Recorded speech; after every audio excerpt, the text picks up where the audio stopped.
Hello friends, this is Neha and welcome to NV learning platform. आज हम पढ़ रहे हैं digestion and absorption. Digestion and absorption का हमारा लेक्चर नंबर 5 है, ठीक है। उसमें हमने लेक्चर नंबर 4 में हमने कंप्लीट करा था एलिमेंट्री कनाल का कंप्लीशन हो गया था सारा का सारा। लार्ज इंटेस्टाइन पढ़ा था और उसके बाद हमने पढ़ा था वॉल ऑफ द गट वाल पढ़ा था। अब बस हमारी बची हुई है ये जो है क्या बोलते हैं, इस section of small intestine showing villi, जो एक दी हुई है पैराग्राफ आपको एनसीईआरटी में। सो मैंने ये ड्रॉ करा है और इसको मैंने मतलब लेबलिंग भी कर दी हुई है। मैं आपको बताऊँ समझा दूंगी और उसके बाद हमारा ये सेक्शन एलिमेंट्री कनाल वाली सेक्शन कंप्लीट हो जाएगी। उसके बाद हम पढ़ेंगे डाइजेस्टिव ग्लैंड। ठीक, चलिए अब देखिए ये वाला क्या है ये, ठीक है। ये वाला जो ऊपर वाला पोर्शन आपको ब्लैक ब्लैक दिख रहा है, ये विलाई है। विलाई जो मैंने बताया था ना, जो सरफेस एरिया इंक्रीज करती है स्मॉल इंटेस्टाइन में, villi and micro villi present होता है। अब माइक्रो विलाई प्रेजेंट होता है, उसमें कौन सा एपिथेलियम होता है? उसमें होता है ब्रश बॉर्डर्ड एपिथेलियम, ठीक है। तो उसमें ब्रश बॉर्डर्ड एपिथेलियम प्रेजेंट होता है माइक्रो और विलाई में। अब ये जो कर्व जैसा पोर्शन बना हुआ है, ये जो इसका ना ये ट्यूब जैसा शेप बना हुआ है, उसको हम क्या बोलते हैं? क्रिप्ट ऑफ लिवरकुन, ठीक है। उसको हम क्रिप्ट ऑफ लिवरकुन बोलते हैं। चलिए, और इसमें देखिए रेड वाला पोर्शन जो आपको दिख रहा है, ये रेड वाला पोर्शन जो हमारा है आर्टरी है। ब्लड वेसल्स हैं, ब्लड वेसल्स तो होंगी ना इसमें। जो हमने बताया था कि ये मतलब पोर्शन है जो ये होता है सब म्यूकोसल रीजन में प्रेजेंट होता है। तो सब म्यूकोसल रीजन में है तो ये इसमें ब्लड वेसल्स भी प्रेजेंट होता है ना सब म्यूकोसल रीजन में। तो देखिए, तो ये वाला जो रेड वाला पोर्शन है वो आर्टरी है और ये जो ब्लू वाला पोर्शन है वो वेन है, ठीक है। चलिए अब देखो, ये वाला विलाई हो गई। ये वाली जो पोर्शन है जो ऊपर जो लैक्टियल कौन सा पोर्शन होता है? लैक्टियल है जो हमारा फैट स्टोर करता है, ठीक है। लैक्टियल है जो लिम्फ वेसल ये जो हमारी फैट स्टोर करती है। तो ये लिम्फ वेसल है जो एब्जॉर्ब करता है फैट सोल्यूबल फूड। जो फूड आएंगी जो हम फैट सोल्यूबल फूड खाते हैं, जैसे कि लिपिड वाला कोई भी खाना खाते हैं लिपिड वाला, तो वो स्टोर हो जाती है, एब्जॉर्ब होती है, स्टोर नहीं। उसका जो न्यूट्रिएंट हमें एब्जॉर्ब करेगा वो ये क्या बोलते हैं, लिम्फ वेसल है जो इसको कैरी करता है। ये एब्जॉर्ब नहीं, इसको कैरी करके लेके जाता है। मतलब एब्जॉर्ब तो स्मॉल इंटेस्टाइन बॉडी में हो गया, ये लिम्फ वेसल है उसको कैरी करके लेके जाएगा, ठीक है। चलिए, मीन्स ब्लड वेसल मेनली क्या है? वो जो हमारा कैरियर है ना, वो जो कैरी करके लेके जाता है, मतलब न्यूट्रिएंट सब है। ये एक पोजीशन से लेकर जैसे हार्ट से पास होके जाती है और सारे जिस ऑर्गन्स को उसकी नीड है, उस नीड मतलब पाइप की जैसी है ना ये। तो पाइप क्या करता है? पानी को जैसे ऊपर से मान लो आपका ऊपर जो रहता है टंकी से नीचे पानी आती है पाइप के थ्रू, तो पाइप उसे कैरी करती है ना वाटर को, और वो फिर आपके टैप में आती है पानी, फिर आप उसमें से यूज़ करते हो। वैसे ही है ब्लड वेसल्स और लिम्फ वेसल है जो कैरी करके लेके आती है, और उसमें जो एब्जॉर्ब्ड फॉर्म में होता है। तो ब्लड वेसल है जो फैट सोल्यूबल फूड को एब्जॉर्ब फॉर्म मतलब उसका कैरी करके लेके आती है एब्जॉर्ब फॉर्म। और ब्लड वेसल ये जो है ब्लड वेसल से हमारा वो वाटर सोल्यूबल, ठीक है, कैरी, ठीक है। चलिए, लिम्फ वेसल है जो ब्लड ये फैट सोल्यूबल हो गया, और ब्लड वेसल जो हमारी है जो आर्टरी और वेन्स, ये ब्लड वेसल है तो वो हो गई वाटर सोल्यूबल। अब देखिए ये वाला जो पोर्शन है जहाँ पे आपको दिखेगा कि एक रेड वाला मीन्स आर्टरी और वेन दोनों के दोनों एक दूसरे के ऊपर ना कोल्ड है, मीन्स एक दूसरे को ओवरलैप्ड कर रही है, ऐसे कोल्ड है, उसको कैपिलरीज बोलते हैं। 3 होता है ना ब्लड वेसल्स होती हैं 2 और एक कैपिलरीज होते हैं, मतलब बहुत थिन पोर्शन होती है उसमें। ब्लड क्या बोलते हैं उसको, दोनों मिक्स होता है, आर्टरीज एंड वेन्स दोनों के दोनों मिक्स होती हैं, तो उसे बोलते हैं कैपिलरीज, ठीक है। समझ आ गया आपको? चलिए नोट कीजिए।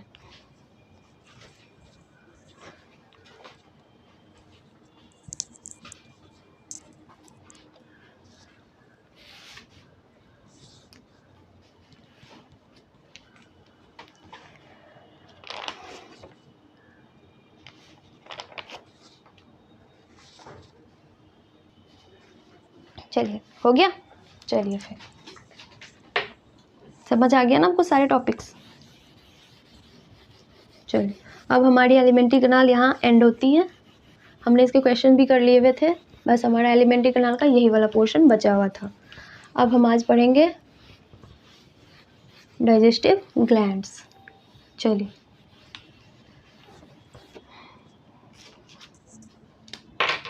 हेडिंग डालिए,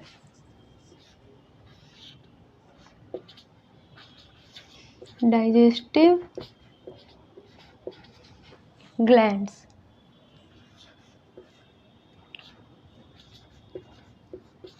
ठीक है, चलो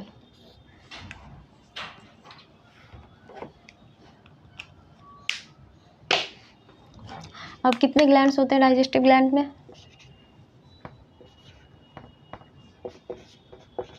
digestive glands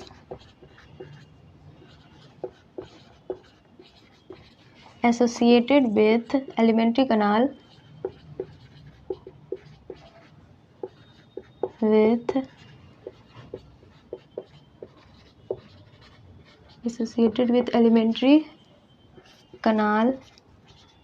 are, देखिए, नंबर 1 salivary gland,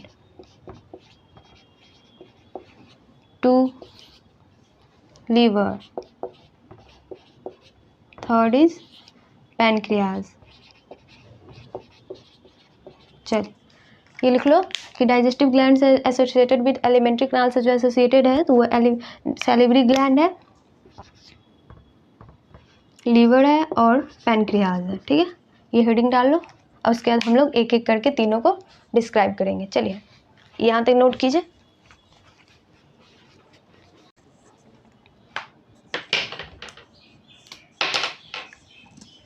पहला हमें पढ़ना है सैलिवरी ग्लैंड।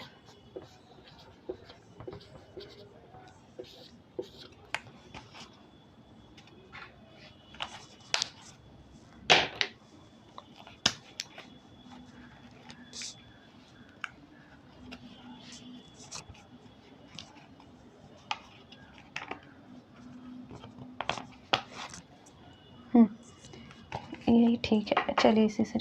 हाँ, this gland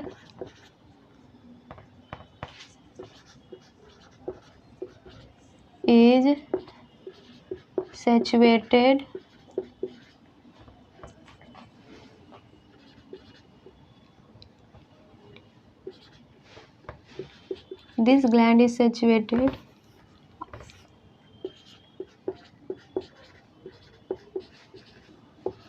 outside of buccal cavity।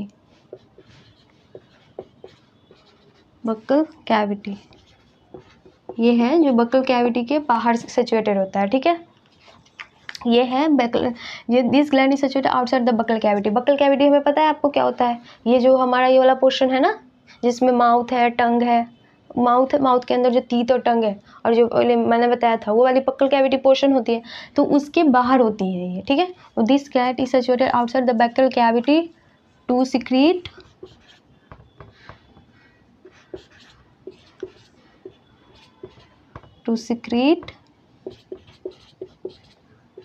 Salivary juice. ठीक है, सैलिवरी जूस को सिक्रेट करती है। ठीक है, टू सिक्रेट सैलिवरी जूस। चलिए नोट कीजिए।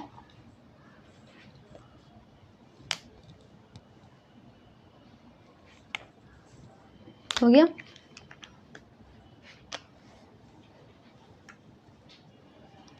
To secrete salivary juice into buccal cavity, उसी कैविटी में जिसमें है उसी में सिक्रेट करेगी ना।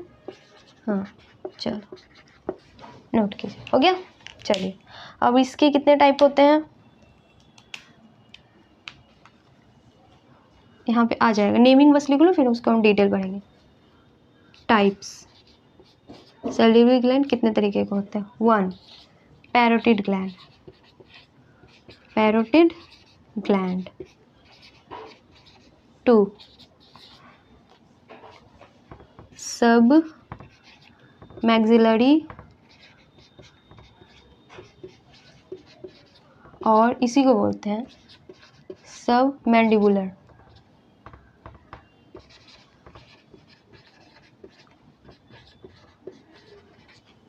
थर्ड इज सब लिंगुअल। आपको ऐसे नेम से पता चल रहा होगा कि कौन सा ग्लैंड कौन सा है, सो बट इसके लिए चलो ठीक है। पैरोटिड ग्लैंड है नंबर 1, दूसरा है सब मैक्सिलरी, सब मैंडिबुलर, थर्ड इज सब लिंगुअल। ठीक है, नोट कर लो।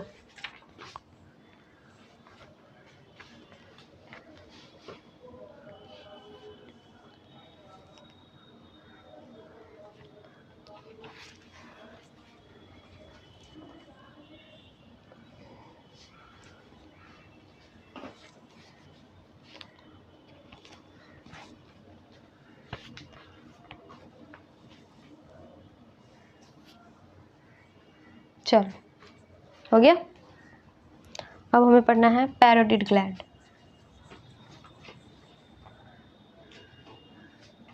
रब कर दो, नोट कर लो पहले।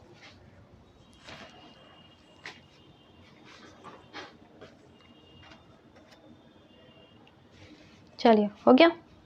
चलो फिर अब एक एक करके हमें तीनों को पढ़ना है डिस्क्राइब करके। चलिए नंबर 1 है पैरोटिड ग्लैंड।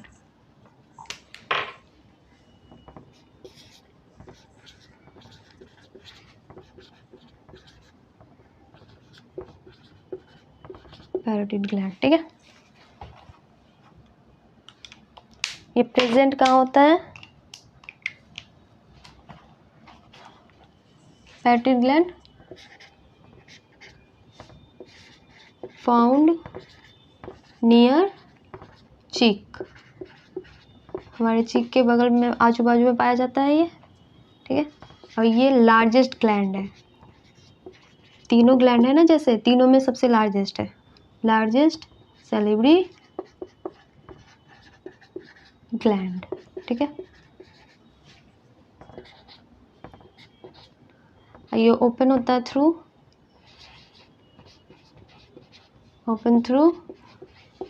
डक्ट। डक्ट का नाम क्या है? स्टेनसन्स डक्ट।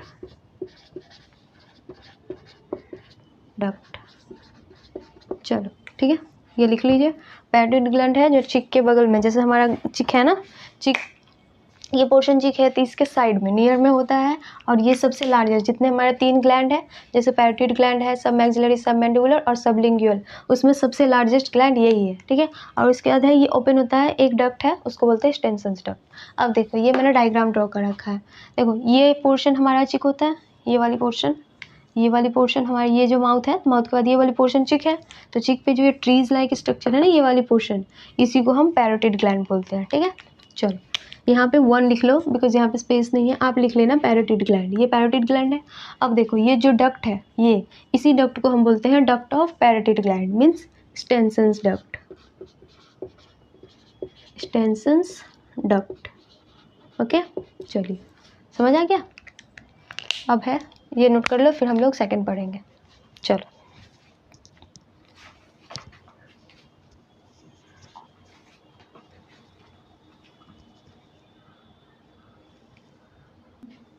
चलो हो गई हमारी पैरोटिड ग्लैंड। अब पढ़ो सेकंड ग्लैंड, सब मैक्सिलरी, सब मैंडिबुलर, दोनों सेम ही, एक ही का नाम है। सब मैंडिबुलर बोलते हैं नीचे वाले जॉ को, लोअर जॉ को हम सब मैंडिबुलर बोलते हैं, ठीक है। तो ये बोल रहा है हमें सब मैक्सिलरी और सब, इसका मतलब हाइफन है, किसका मतलब दोनों सेम ही है, दोनों में से कुछ भी लिख सकते हो, मैंडिबुलर। अब बताओ, इसमें इसके नेम में ही लिखा है सब, सब मतलब नीचे, और मैंडिबुलर और मैक्सिलरी मतलब लोअर जॉ के नीचे। चलिए अब बोल रहा है ये फाउंड इन लोअर जॉ, ये हमारे लोअर जॉ के नीचे पाया जाएगा। और इसका देखो ये वाला पोर्शन, जो ये वाला पोर्शन है ना हमारा, ये है 2, ये हमारा पोर्शन है, वो सब मैक्सिलरी और सब मैंडिबुलर है, ठीक है। दिख रहा है ना आपको? चलो ठीक है। और इसमें भी ग्लैंड पाई जाएगी, तो इसमें यहाँ पे जो है, तो यहाँ पे एक ग्लैंड होती है, हाँ यहाँ पे एक ग्लैंड होती है, यहाँ पे 2 लिख लो, यहाँ पे 2 लिख लो, और यहाँ पे इसकी ग्लैंड होती है, ठीक है। तो पहले ये होता है ओपन थ्रू वाटन्स डक्ट, ये डक्ट है ना, ये वाली पोर्शन, ये रेड वाली, वाटन्स डक्ट। चल ठीक है, समझ आ गया। यहाँ पे भी सर्कल बना लो, जहाँ जहाँ डक्ट है ना, मैं उस पर गोला बना दूँगी। ये डक्ट है, हमारा इसी पोर्शन से एक डक्ट निकलेगा, मीन्स डक्ट ट्यूब जैसे, ट्यूब जिससे वो ग्लैंड हमारा सलाइवा सिक्रीट करेगी, ठीक है।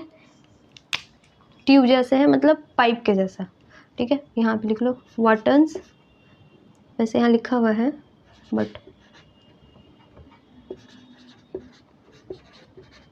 वाटन्स डक्ट, ओके, समझ आ गया।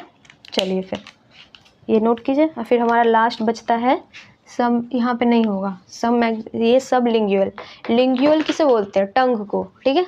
तो सब मतलब नीचे, टंग के जो नीचे पोर्शन में होगी उसे हम सब लिंग्यूअल बोलते हैं। नोट कर लीजिए, फिर मैं लिखवाती हूँ।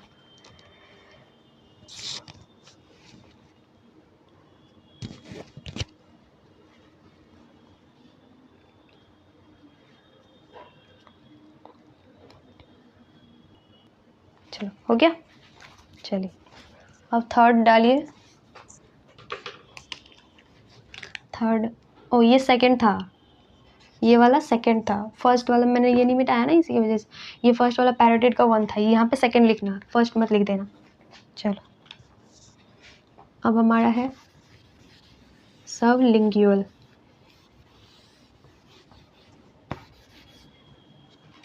थर्ड है ये सब लिंग्यूअल ग्लैंड, ठीक है, सब लिंग्यूअल ग्लैंड। अब ये कहाँ प्रेजेंट होता है?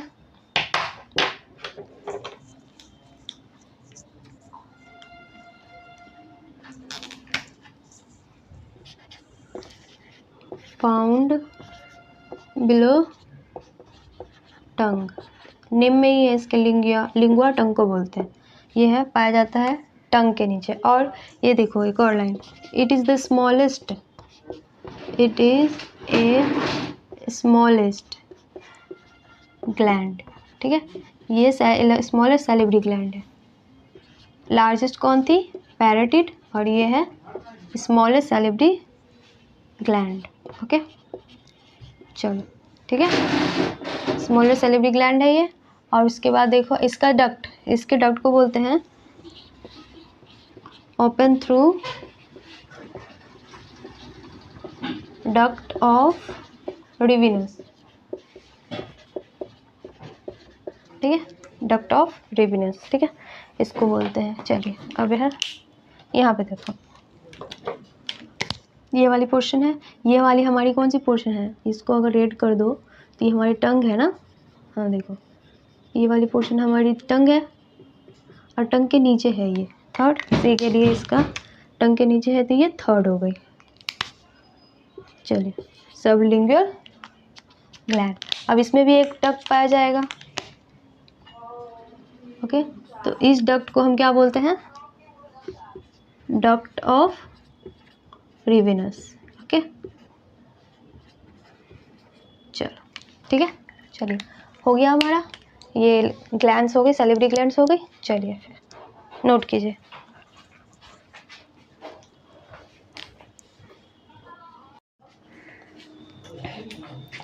हाँ चलिए, तो हमारा ग्लैंड्स तो हमने पढ़ लिया था, तीनों ग्लैंड्स पढ़ लिए सैलिवरी ग्लैंड का, पैराटिड ग्लैंड, सब मैक्सिलरी, सब मैंडिबुलर ग्लैंड और सबलिंगुअल ग्लैंड, ठीक है। चलिए अब उसके बाद हम पढ़ते हैं सलाइवा, ठीक है। और हाँ, मैंने उसमें आपको जो 3 डाइजेस्टिव सिस्टम में डाइजेस्टिव ग्लैंड्स बताया है ना, तो उसमें आप ये भी लर्न कर लो कि वो मैंने इसलिए नहीं लिखवाया वहाँ पे कि डाइजेस्टिव ग्लैंड्स होते हैं वो गैस्ट्रिक ग्लैंड्स और इंटेस्टाइनल ग्लैंड्स, बिकॉज वो ग्लैंड्स ना हम सिक्वेंसली पढ़ेंगे। जैसे एनसीईआरटी दिया हुआ है, एनसीईआरटी को हम लोग थॉरोली लेकर चलेंगे। तो उसमें सबसे पहले हमें दिया हुआ है, क्या बोलते हैं उसको, सैलिवरी ग्लैंड, फिर लीवर, फिर पैनक्रियाज। तो उसके बाद हमें पढ़ना है, तो आप वहीं पे नोट कर लेना।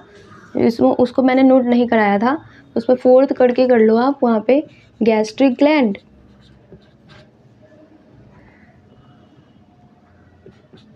गैस्ट्रिक ग्लैंड, और 5th कर लेना इंटेस्टाइनल ग्लैंड, ओके। ये है, पढ़ेंगे हम, बट मैंने वहाँ पे नहीं लिखवाया, ये मैं पढ़वाऊँगी, बट चलो ठीक है, ये दोनों भी नोट कर लो, ठीक है, वो दोनों भी उसके साथ नोट कर लीजिएगा। अब देखिए हम पढ़ते हैं सलाइवा पढ़ना है। चलिए हेडिंग डालिए सलाइवा, ठीक है। चलिए सलाइवा क्या होता है? जो हमारे मुंह से निकलता है ना वो लिक्विड फॉर्म, जो उसी को हम सलाइवा बोलते हैं, जिसको थूक बोलते हो आप। हाँ चलो, वो उसमें क्या होता है, इसमें 99.9 99.5% वाटर होता है, कंटेन 99.5% वाटर। ओके, चलिए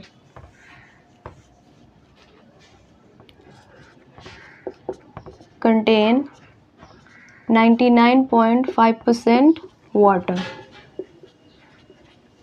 only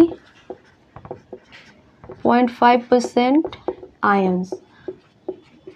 जितने सलाइवा में होते हैं ना, सिर्फ और सिर्फ पानी ही होता है, उसमें 99.5% वाटर होता है, और बस रेस्ट है जो 0.5% आयंस होता है। उस 5% में कौन कौन से आयंस मेनली होते हैं? मेनली इसमें होते हैं, इसमें मेनली आपको मिलेगा sodium ions, potassium ions, chloride ions and bicarbonate. ठीक है, चलिए इसमें फिर बाइकार्बोनेट आयंस बोलते हैं। ये आयंस हमारा मेनली है, मतलब मेन है इसका, उसके बाद और सारे होंगे बट मेन यही है। चलिए उसमें है, इसका मेन फंक्शन लिख लो। ये जो है इसका मैं नीचे लिखवा देती हूँ। चलो पहले यहाँ तक नोट कीजिए। चलिए ये वाला उसके साथ लिख लीजिएगा, उसके बाद ये मैं लिखवाऊंगी आपको, यहाँ पे लिखवा देती हूँ। चलो क्लोराइड करके लिख लो। Chloride ions act as cofactor for salivary enzyme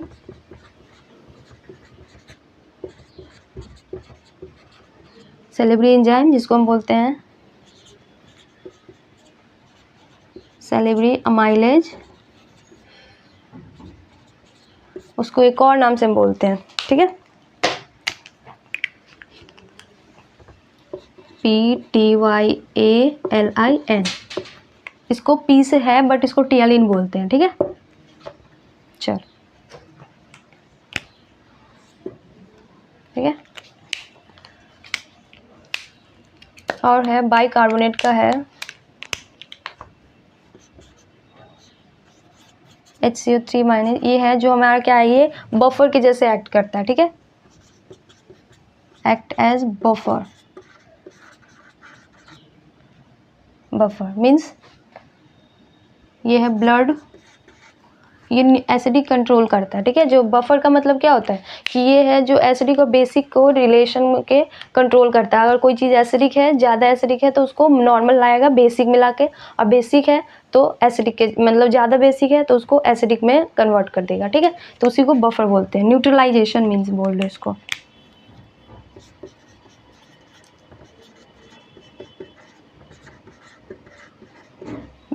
चलिए नोट कीजिए।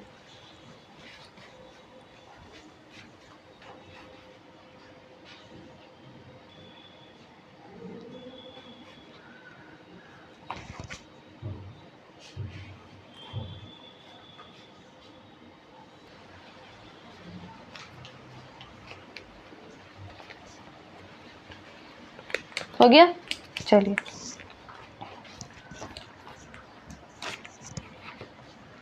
देखो, अब आपको ये न्यूट्रलाइजेशन समझ नहीं आ रहा होगा तो इसके लिए हमें पीएच समझना पड़ेगा। ठीक है, चलिए और सबसे पहले है जो हमारा सलाइवा है, पूरे एक दिन में हम कितने सलाइवा सिक्रीट कर लेते हैं? It secrete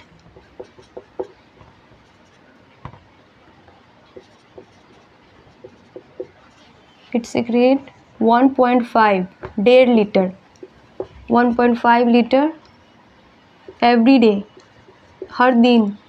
okay, it secrete 1.5 litre saliva. Saliva के बारे में है तो इट मतलब क्या हुआ, ये सिक्रीट किया जाता है, सैलिवरी ग्लैंड है जो सलाइवा सिक्रीट करता है 1.5 litre every day by salivary gland. Okay, चलो और उसके बाद मैंने उसमें आपको नहीं पढ़ाया, 3 ग्लैंड्स पढ़ाया ना, पैरोटिड ग्लैंड, सब मैक्सिलरी, सब मैंडिबुलर, सब लिंगुअल ग्लैंड। तो उस पर मैंने ये नहीं बताया आपको कि कौन सा ग्लैंड सबसे ज़्यादा सलाइवा सिक्रीट करता है। ठीक है, तो पहले यहाँ पे पीएच लिख लो। इसका पीएच होता है 6.8। ओके, ये स्लाइटली एसिडिक है, स्लाइटली एसिडिक है। ठीक है, चलिए इसीलिए ये स्लाइटली एसिडिक है। तो यहाँ पे ये जो बाइकार्बोनेट फॉर्म है हमारा, ये क्या करेगा, हाँ, ये हमारा बाइकार्बोनेट फॉर्म है, तो ये न्यूट्रलाइज करेगा। तो ये भी बाइकार्बोनेट जो होता है हमारा, वो भी एसिडिक होता है, बट यहाँ पे ये स्लाइटली बेसिक के जैसे रिएक्ट करेगा, क्योंकि यहाँ स्लाइटली एसिडिक है। तो ठीक है, तो इसी को न्यूट्रलाइजेशन बोलते हैं। जो एसिड बेस को मेंटेन करके, पीएच मेंटेन करके रखता है ना, उसी को न्यूट्रलाइजेशन बोलते हैं। और पीएच स्केल पता है आपको, पीएच स्केल न्यूट्रलाइजेशन मीन्स क्या हुआ, न्यूट्रलाइजेशन मीन्स का इसका पीएच कितना कर देगा, 7 कर देगा, पीएच 7 कर देगा। न्यूट्रलाइजेशन पीएच 7 होता है ना, वो जो न्यूट्रल होता है, वाटर जो नॉर्मल पानी पीते हैं, डिस्टिल वाटर का पीएच होता है वो 7 होता है। ठीक है, हम पानी पीते हैं उसका पीएच कुछ ना कुछ ऊपर नीचे होगा, मतलब ये एग्जैक्ट हमारा न्यूट्रल नहीं होता कि अगर उसको लैब ले, बट डिस्टिल वाटर जो होती है ना, उसकी पीएच हमारी 7 होती है। ठीक है, लिख लो यहाँ पे, ये वाला तो लिख लिए होंगे। चलो इसके बाद लिखो यहाँ पे, pH of distilled water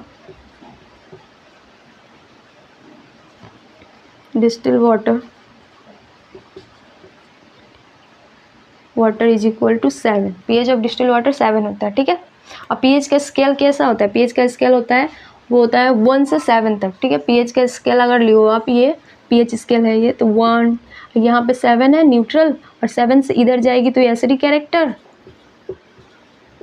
और इधर आएगी तो basic character. Okay,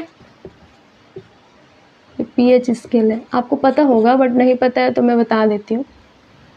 pH scale, okay, यहाँ पे ये लास्ट है 14, और ये है 7, 7 से इधर जाएगी तो 7 मीन्स 6, 5, 4, 3, 2 and 1, और यहाँ पे 8, 9, 10, 11, 12, 13 एंड 14, ये 14 फॉर्म है।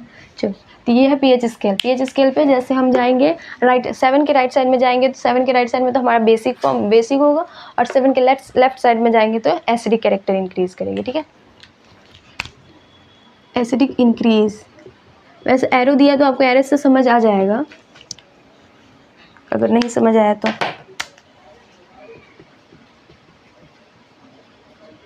ठीक है, चलिए हो गया। चलो, और मैं क्या बोल रही थी, हाँ, कि हमारे पास 3 ग्लैंड्स हैं, तो 3 ग्लैंड्स में आपको कौन सा ग्लैंड सबसे ज़्यादा सिक्रीट करता है सलाइवा, वो उसके बारे में देख लेते हैं। ठीक है, सबसे पहले था maximum secretion of saliva by, maximum secretion of saliva. Saliva maximum secretion किससे होता है, देखिए इसका आंसर है पैरोटिड ग्लैंड, जो हमारा लार्जेस्ट ग्लैंड है ना, वही है। नहीं सॉरी, पैरोटिड ग्लैंड नहीं, सब maxillary submandibular, submaxillary, maximum secretion of saliva by submaxillary, maximum secretion of saliva by submaxillary and submandibular, maxillary and submandibular. ठीक है, ये होता है अराउंड होता है 70% तक यही सिक्रीट करता है। ठीक है, चलिए, और मिनिमम, ठीक है, मिनिमम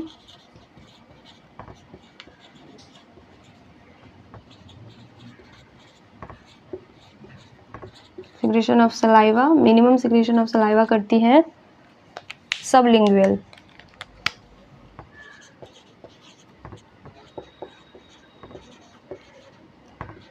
सबलिंगुअल, ये 5%। ठीक है, ये 5% ही करती है, और पैरोटिड ग्लैंड का भी लिख लेना, वो करती है 25%। ठीक है, पहले ये नोट करो फिर मैं उधर लिखवाती हूँ।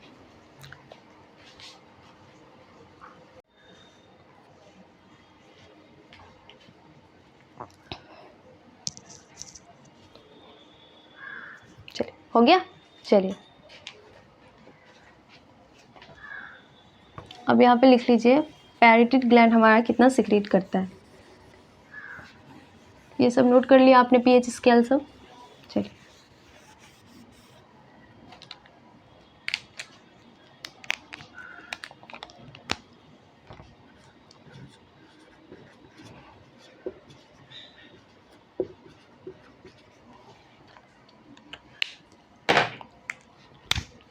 ये 22-25%, 25% ही ले लो।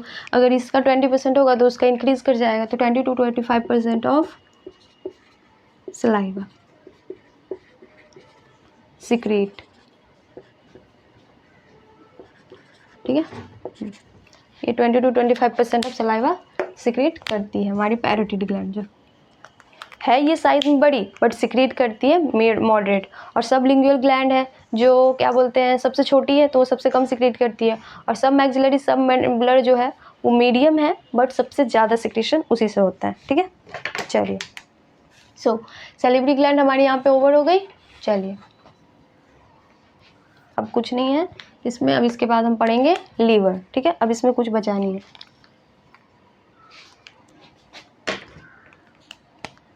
एक डिजीज सुना होगा आपने नाम, मम्प्स। ठीक है, मम्प्स डिजीज जो बोलते हैं, ये कैसे होता है? ये होता है, ये वायरल डिजीज़ है। सबसे पहले लिखिए वायरल डिजीज़ है, बैक्टीरियल नहीं है। लोगों को पता नहीं, समझ नहीं आता है। ये वायरल डिजीज़ है, जो वायरल इन्फेक्शन है कॉज बाय पैरामिक्सोवायरस।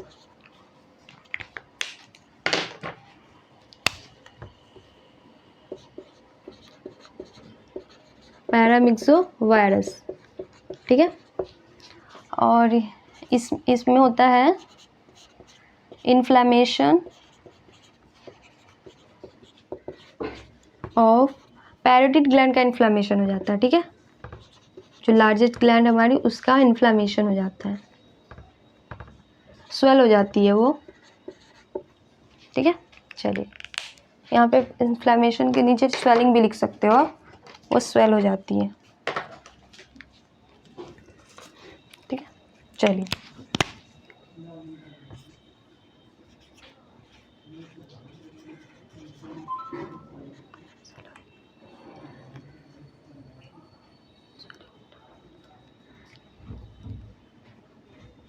ठीक है, स्वेलिंग हो जाती है। अब ये मम्स डिजीज जो होता है ना, इसको लोकल लैंग्वेज में ना ये वाली जो पोर्शन अब गलसोत हो जाती है यहाँ पे। ठीक है, ये वाली पोर्शन दर्द होने लगती है, तो आप एक वाइट कलर का डॉक्टर आपको ना एक पट्टी के जैसा देता है, स्ट्रिप के जैसा, उसको चिपकाते हैं तो वो ठीक हो जाता है। उसी को हम मम्स बोलते हैं। ठीक है, चलिए नोट कीजिए।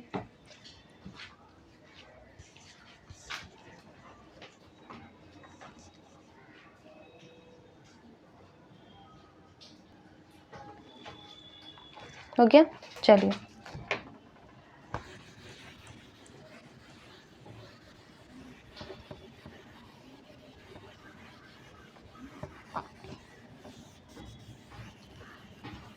इसमें एक लिखिए एंटीबैक्टीरियल जो होता है ना, उसका नेम क्या है?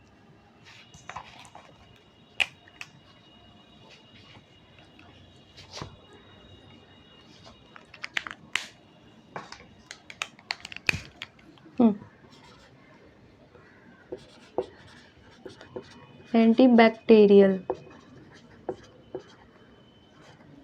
एंजाइम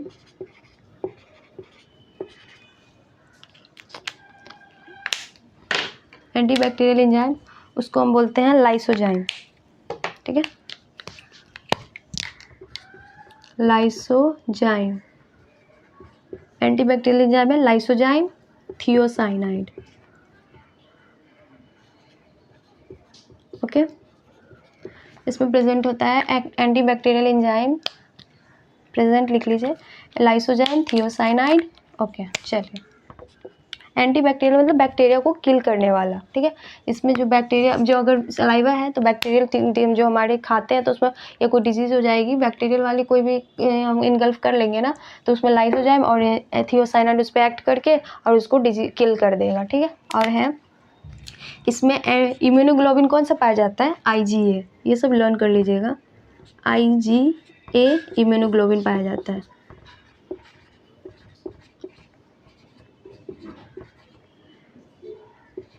IgA इम्यूनोग्लोबुलिन पाया जाता है। ठीक है, बस यही है।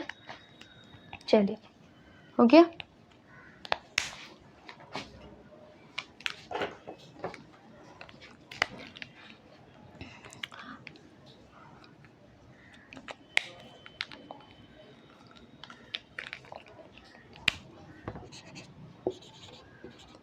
म्यूकस होती है। म्यूकस का मेन फंक्शन क्या है? लुब्रिकेशन के लिए हेल्प करता है।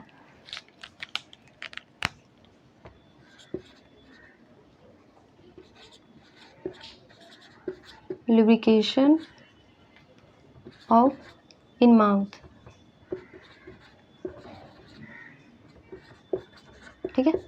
चलिए, माउथ में लुब्रिकेशन के लिए हेल्प करता है म्यूकस। लिप चिपचिपा होता है ना, कि ताकि जो अगर खाना लाएंगे रफ रफ रहेगा तो वो हमारा जो स्मॉल ये सब जो अंदर का पोर्शन है ना, जो चिक के अंदर का पोर्शन है, बगल कैविटी के अंदर का पोर्शन, वो छिल जाएगा ना हम कुछ रफ चीज़ खाएंगे तो। पहले हमारे जो भी किसी भी चीज़ खाते हैं तो सबसे पहले वो सलाइवा के साथ हमारा इनका मिक्स होता है। तो सलाइवा के साथ मिक्स होने की वजह से क्या हो जाता है कि वो थोड़ा लिक्विड फॉर्म चिपचिपी हो जाती है, जिसकी वजह से हमारे माउथ के अंदर ना हमें दर्द नहीं होता या कटता नहीं है, छिलता नहीं है। नहीं तो अगर कुछ ड्राई चीज़ खाएंगे तो जैसे कि आलमंड हो गया ये सब, तो वो तो कट जाएगा ना कोई भी फ्रूट्स। तो इससे सबसे पहले उसको म्यूकस है जो लुब्रिकेशन में हेल्प करता है, और सलाइवा के साथ कोई भी फूड मिक्स होकर उसको ग्राइंड करते हैं, च्युइंग करते हैं, तो उस सेमी सॉलिड से सेमी सॉलिड में फॉर्म का हो जाता है, ठीक है। उसके बाद बलस के फॉर्म के थ्रू स्टमक, इसोफेगस से फिर हमारे स्टमक में जाता है, ठीक है।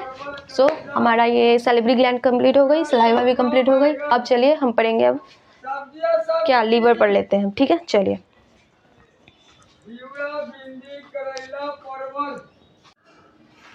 हो गया। चलिए अब हेडिंग डालिए लीवर,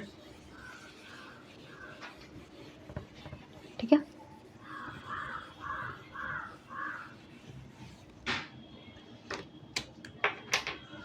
हेडिंग लिखेंगे लीवर।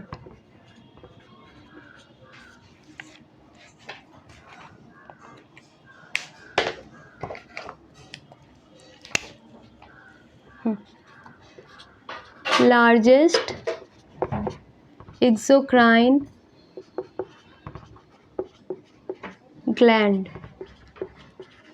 लार्जेस्ट एक्सोक्राइन ग्लैंड है of human body. Human body का लार्जेस्ट एक्सोक्राइन ग्लैंड है। वेजिंग मतलब इसका वेट होता है, वेजिंग 1.2 to 1.5 kg, ओके,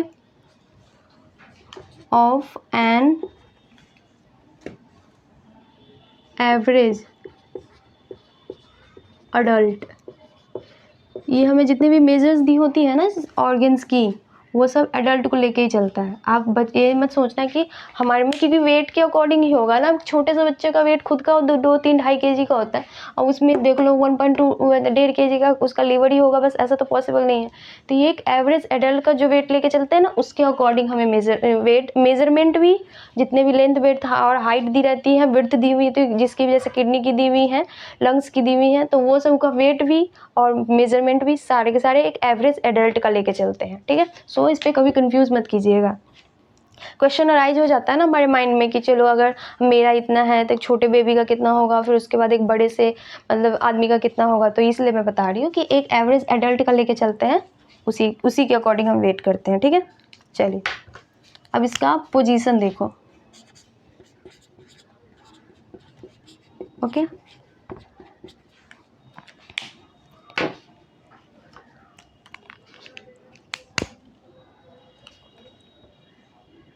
ये क्या होता है? अपर राइट साइड, ठीक है। अपर हमारे राइट साइड पे just below the diaphragm, just below the diaphragm,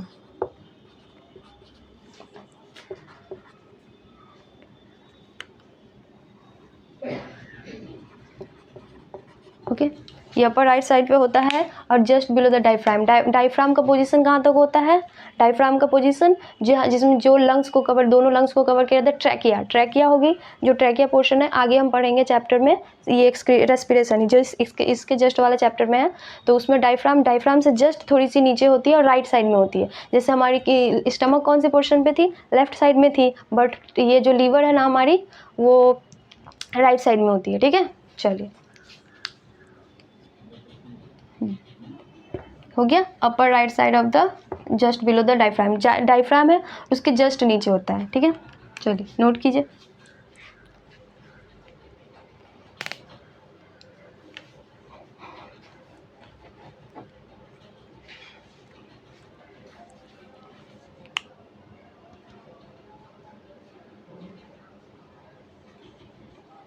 हो गया।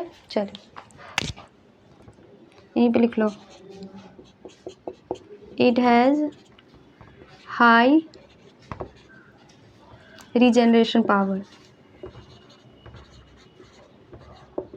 सबसे ज़्यादा रीजनरेशन पावर ना इसी में होती है, ओके, ह्यूमन बॉडी में, कि जितने भी ऑर्गन्स है, ह्यूमन बॉडी के जितने भी ऑर्गन्स है उसमें सबसे ज़्यादा हाई रीजनरेशन पावर इसी में होती है। ये अगर आपको मान लो डैमेज हो गई तो ये खुद से अपने आप को रीजनरेट करके ठीक कर लेता है, ठीक है। चलिए, और इसके बाद लीवर है ना, अगर आप लीवर ट्रांसप्लांट भी कर सकते हो। जैसे आप लीवर ट्रांसप्लांट करोगे तो आपका लीवर खुद रीजनरेट हो जाता है, ठीक है। तो बहुत जगहों पे ना, बहुत जगह पे ये लीवर को ना ट्रांसप्लांट भी किया जाता है, ठीक है। चलिए, और इसके बाद इसका सबसे मेन यहाँ पे आ जाएगा, एक ही लाइन लिखना है बस, हिपैटिक लोब्यूल्स। हिपैटिक लोब्यूल्स, इसको डार्क करके लिख लो आप, ठीक है। Hepatic lobules, hepatic lobules are the structural and functional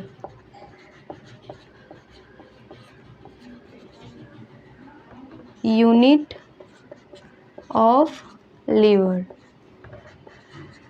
liver का स्ट्रक्चर और फंक्शन यूनिट क्या है? हिपैटिक लोब्यूल, ठीक है। लिखिए, नोट कीजिए।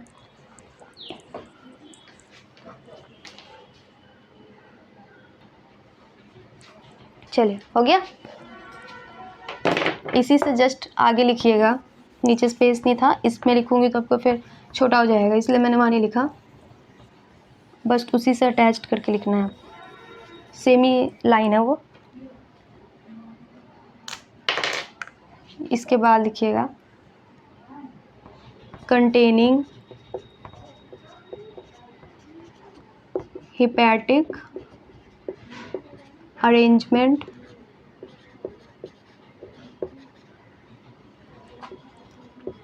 in the form of कॉर्ड। कॉर्ड के फॉर्म में, जो हिपैटिक लोब्यूल्स होते हैं ना वो कॉर्ड के फॉर्म में अरेंज्ड होते हैं, ठीक है। अब देखिए ये कॉर्ड के फॉर्म में कैसा होगा, ये देखो आप, ये मान लो कि ये हो गया हमारा,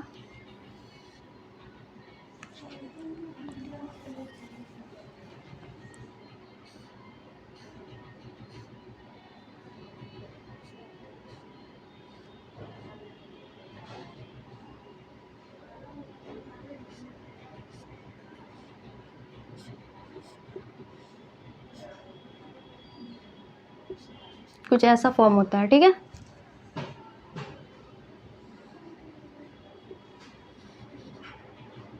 ये कुछ ऐसे फॉर्म में होती हैं। ये फिगर दिख रहा है ना आपको, ये इससे भी बड़ा ड्रॉ करूँ, थोड़ा सा बड़ा कर दे रही हूँ बिकॉज ये वाला नीचे लिख लिया होगा आपने। चलिए सारा रब कर दो।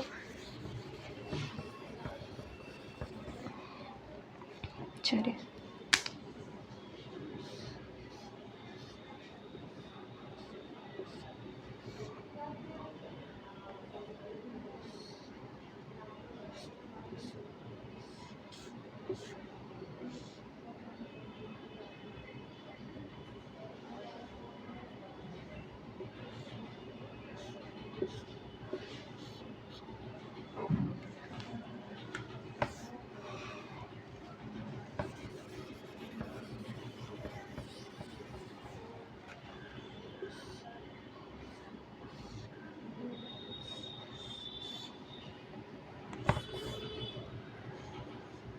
ठीक है।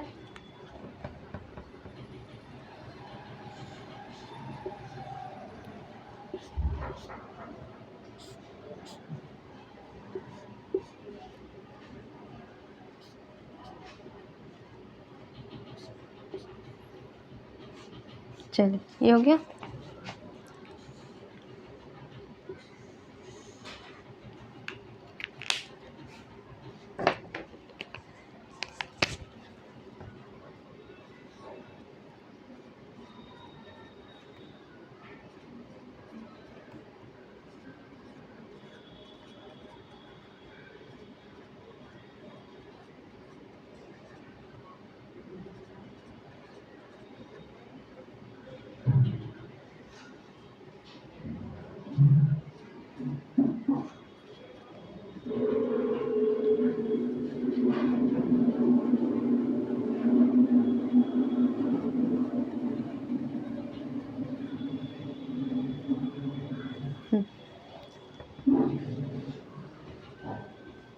चलिए अब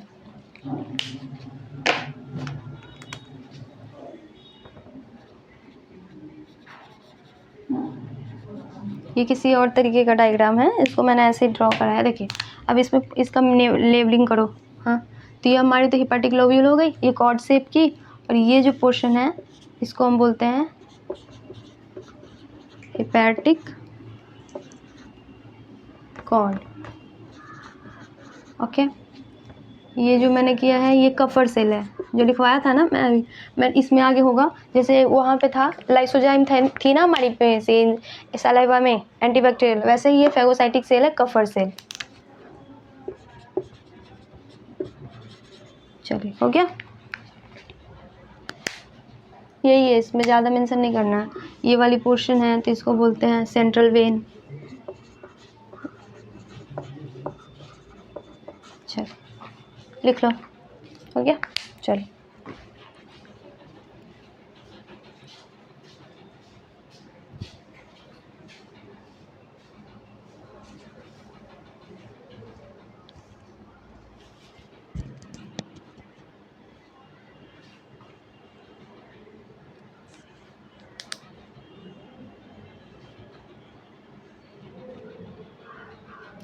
हो गया। चलो इस दोनों को मिला के हम हेपेटिक कॉर्ड बोलते हैं, ठीक है। चलो ये थोड़ा सा हो गया था, इसको ऐसे, इस पोर्शन को हेपेटिक कॉर्ड बोलते हैं, ठीक है। चलिए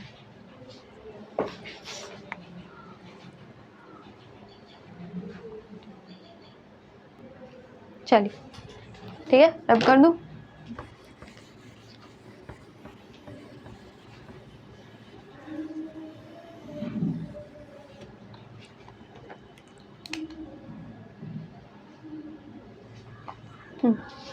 अब लिखो covering unit of liver.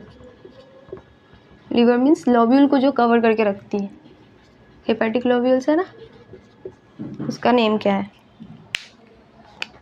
Called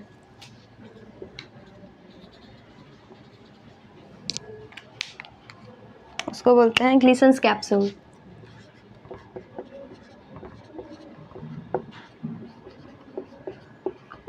okay, ये बनी होती है वाइट फाइब्रस कनेक्टिव टिश्यू की।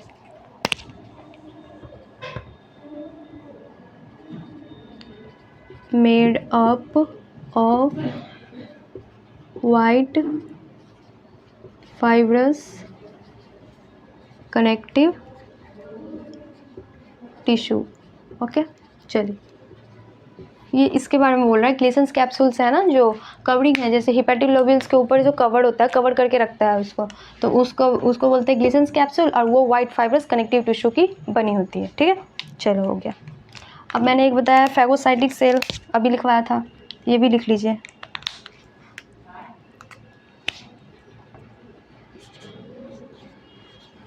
फैगोसाइटिक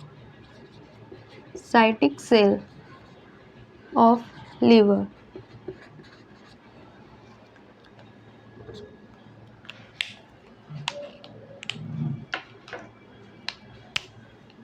कफर सेल, ठीक है। चल हो गया।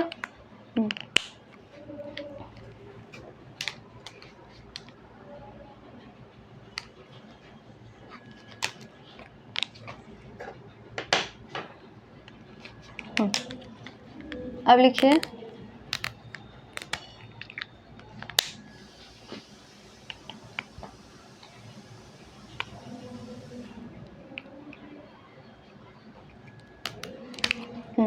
यहीं पे लिख लो। अब लिखिए यहाँ पे, it is divided into two principal lobules which is connected by falciparum। अब वो कौन सी लोब्यूल होगी, right lobules and left lobules. Number 1 में राइट,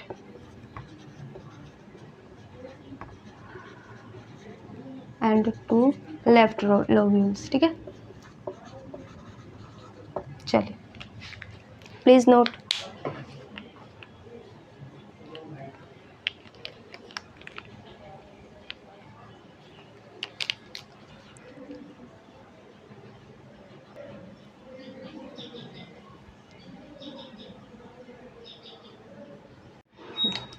चलिए तो ये हो गया आपका, यहाँ तक लिख लिया है। चलो ठीक है, यहाँ पे लिख लो राइट लोब्यूल्स हमारा बड़ा होता है, लार्ज होता है, एंड लेफ्ट लोब्यूल्स है स्मॉल होती है। ये होती है लार्ज, स्लाइटली है, ज़्यादा बड़ा नहीं होता, ये स्मॉल, मतलब दोनों के रिस्पेक्ट में बोला जा रहा है। ऐसा नहीं है कि एक बहुत बड़ा है एक बहुत छोटा है, ठीक है। ये वाली थोड़ी सी लार्ज होती है, ये वाली स्मॉल होती है, दोनों के रिस्पेक्ट में कंपैरिजन में बताया जा रहा है, ठीक है। चलो आज हम लीवर तक ही पढ़ेंगे, ठीक है। उसके बाद कुछ क्वेश्चन कर लेते हैं। एक और लाइन है वो लिखिए, नोट करके लिखना वो। चलो note,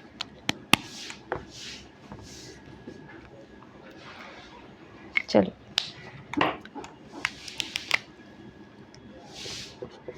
hepatic lobules is the characteristics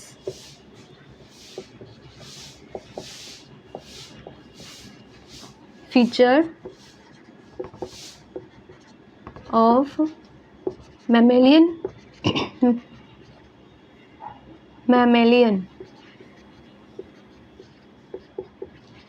liver, okay.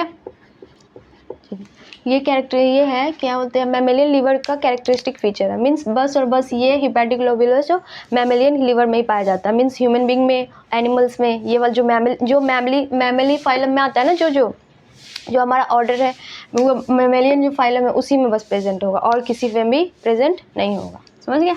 चलिए हो गया। सो अब ये हो गया, अब हम कुछ क्वेश्चन कर लेते हैं। ऊपर वाला नोट करो, तब तक मैं क्वेश्चन नीचे लिख रही हूँ।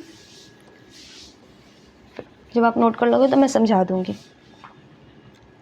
चलिए फिर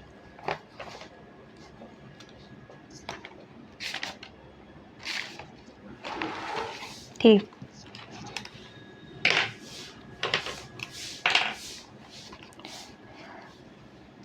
क्वेश्चन नंबर 1 नोट कीजिए। ऊपर वाला नोट हो गया, आप नोट करो। Question number 1, number of salivary gland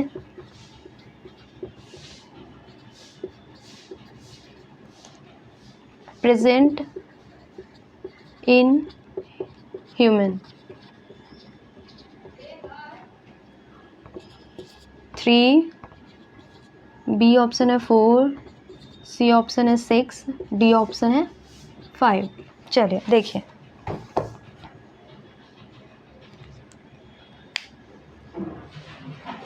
अब बताओ।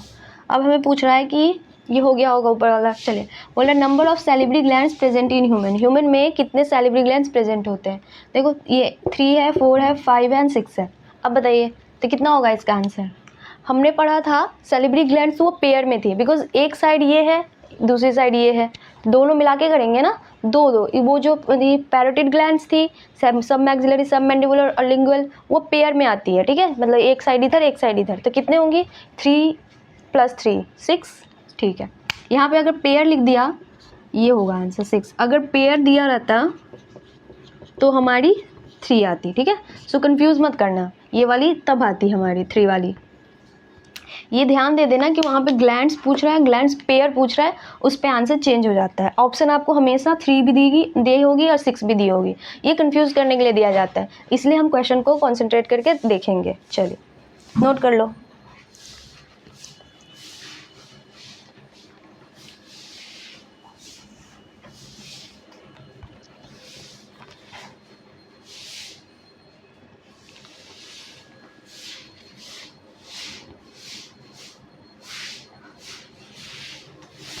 चलो हो गया।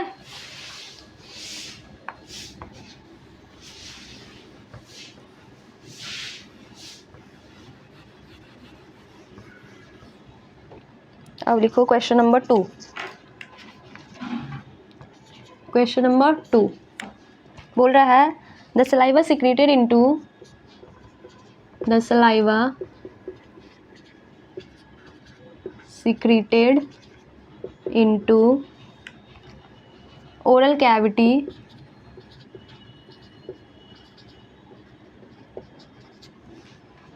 contain electrolytes.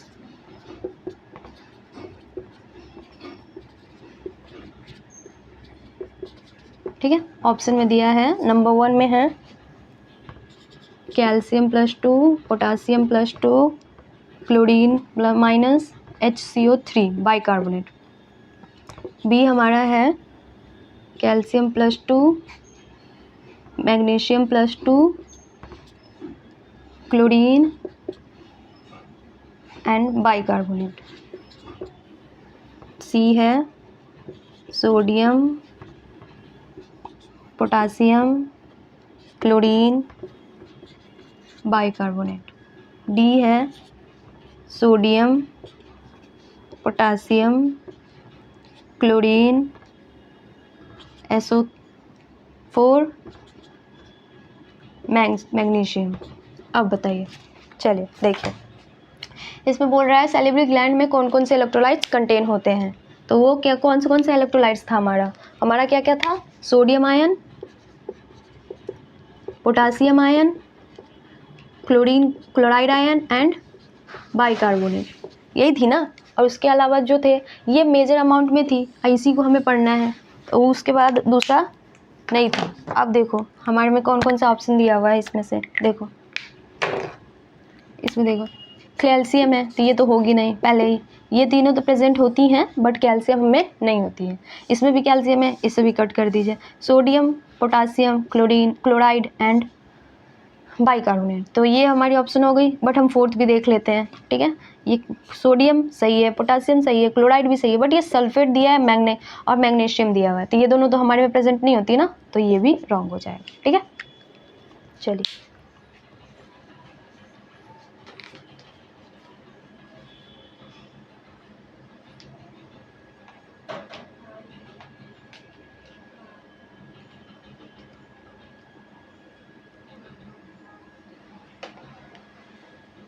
चलिए हो गया।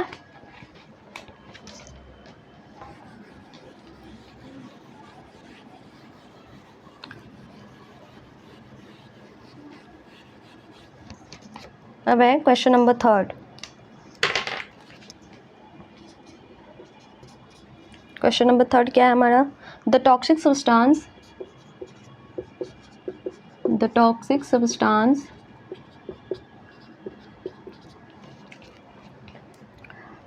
in the diet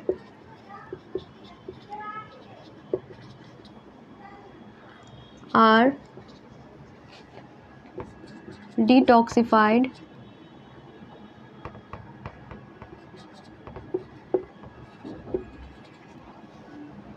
in the human body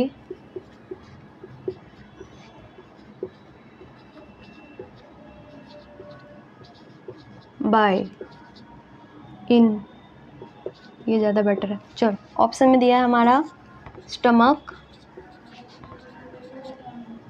B liver, C small intestine, ठीक है, D pancreas,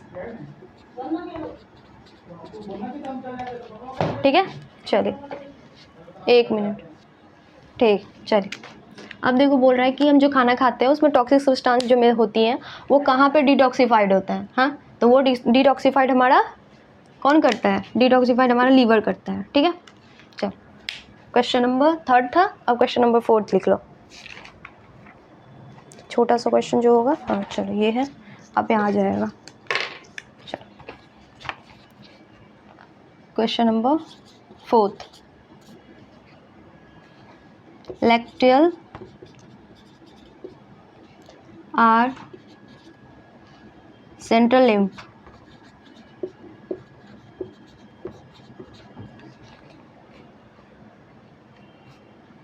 vessel which is found in option A दिया है लीवर, बी दिया है पैनक्रियाज, सी दिया है small intestine, small intestine, D small intestine दिया है, डी दिया है स्प्लेन, ठीक है, डी दिया है स्प्लेन। तो आप बताओ किस में होता है? लैक्टियल आर्ट सेंट्रल सब्सटेंस किस में पाया जाता है? हाँ, वो हमारा विलाई में पाया जाता है, ठीक है। तो ये विलाई किस में होती है? स्मॉल इंटेस्टाइन में होती है ना, villi of the small intestine में पाई जाती है, ठीक है। यहाँ पे लिख लो, यहाँ आप इसका आंसर ये होगा। मैं इसको एक्सप्लेन कर दूंगी, अभी आप ये लिख दो, मैं आपको एक्सप्लेन कर दूँ, टिक लगा लो, मैं एक्सप्लेन कर दूंगी, नोट कर लो पहले।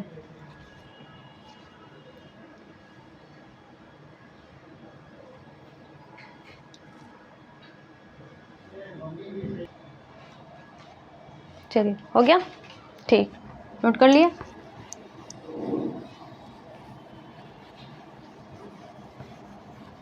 देखो ये वाला था, तो इसका क्या है? Small lymph of the small, ये villi of the small intestine में होता है ना ये, तो यहाँ पे लिख लो प्रेजेंट इन, यहाँ पे जो फाउंड इन था तो उसको लिखो यहाँ पे villi of small intestine, okay.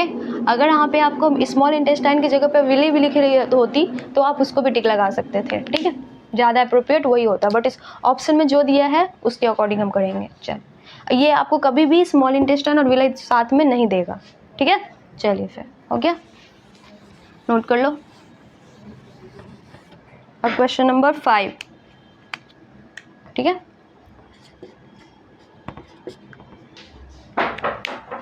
Question number 5 हमारा है oblique muscles are present in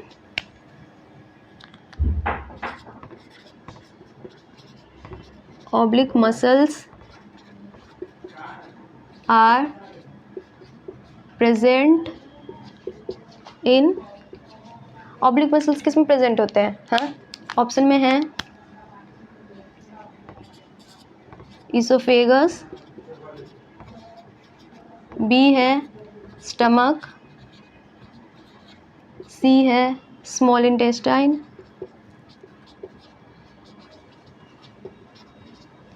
D है लार्ज इंटेस्टाइन, ठीक है। चलिए फिर ऑब्लिक मसल्स किस में थी? मस्कुलर रीजन में, ओलिक वाले अरेंजमेंट में। एक सबसे इनर लेयर वाला मैंने बताया था स्टमक में प्रेजेंट होता है। स्टमक में जो होता है एक लेयर ये हो गई, जो पहले ओलिक मैनर तो हो गई, ओलिक मतलब आउटर, देखो ओलिक मैंने बताया था ना मस्कुलर रीजन में, ओलिक OLIC, मैंने इसको याद करने का बोला था।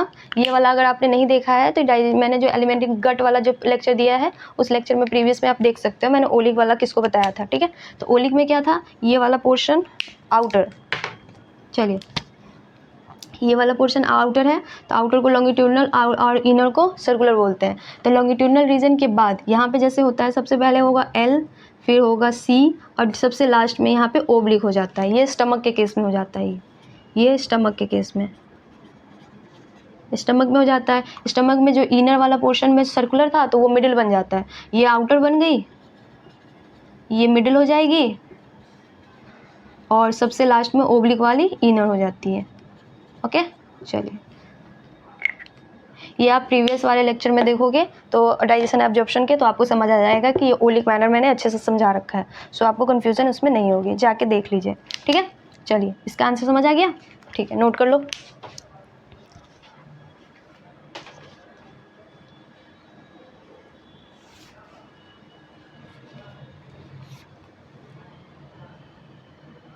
चलिए हो गया, ठीक है। तो अब हमारा ये है कि आज यहीं तक क्वेश्चन रहने देते हैं, ठीक है। मैं क्या करूँगी, जब हमारा एक लेक्चर हाफ हो जाएगा तो मैं एक एक्स्ट्रा अलग से क्वेश्चन करके एक लेक्चर लेके आऊँगी। मैं उसमें जब क्वेश्चन करवा दूँगी आपको सारा, उसमें बस क्वेश्चन ही होंगे, तो उससे हम ना ज़्यादा क्वेश्चन अटैम्प्ट कर पाएंगे। वो सारा क्वेश्चन लेक्चर के साथ नहीं हो पाता है, जितना हो पाता है मैं कर देती हूँ, ठीक है। तो आज का इतना ही है, ठीक है। अब हमारा क्या बच गया, हमारे पास लीवर का थोड़ा सा फंक्शन बचा हुआ है, जिसमें गैल ब्लैडर पढ़ना है, और फिर उसके बाद हम पैनक्रियाज करेंगे, ठीक है। लीवर का थोड़ा सा फंक्शन और पैनक्रियाज, और आगे डाइजेशन ऑफ फूड करेंगे। लेंगे। और उसके बाद जो हमारा गैस्ट्रिक ग्लैंड है और उसके बाद इंटेस्टाइनल ग्लैंड है वो सब भी हम कवर कर लेंगे, फिर वो नेक्स्ट लेक्चर में करेंगे। चलो ठीक है। सो आज के लिए लिख लिया ना आपने ये? चलो ठीक है फिर, थैंक यू। और अभी आपने मेरा चैनल सब्सक्राइब नहीं किया तो कर देना, कि उसमें प्रीवियस लेक्चर आपको सब्सक्राइब करोगे तो मिल जाएगी, उसमें आपको अच्छे से समझाया हुआ है, सो देख लेना। ठीक है, चलो ठीक है। सो आज के लिए हो गया, चलो थैंक यू। एंड मेरा चैनल सब्सक्राइब तो कर ही दोगे आप, और लाइक और सब्सक्राइब भी, लाइक और शेयर भी करते रहना सारे वीडियोज़ को। चलो ठीक है, बाय।